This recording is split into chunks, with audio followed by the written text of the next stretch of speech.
Disease Decoded. MedExplained 101. HIV and AIDS in 60 seconds. Your CD4 T-cell is your immune system's commander. In a healthy adult, you have between 500 and 1,500 of them in every millimeter of blood. HIV targets this cell specifically. It binds to the CD4 receptor on the surface, fuses with the cell membrane, and injects its genetic material directly inside.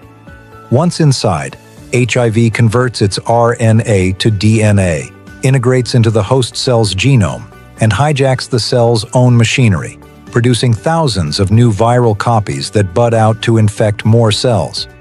The cell is destroyed. Multiply this across billions of cells without treatment, and the immune system progressively collapses. That is the cycle. That is exactly how HIV works. But here is the critical fact. HIV is not a death sentence. With antiretroviral therapy, it is a fully manageable condition. Undetectable equals untransmittable. Zero risk of sexual transmission to a partner. Subscribe to MedExplained 101 for evidence-based health science every week. This is MedExplained 101. From confusion to clarity.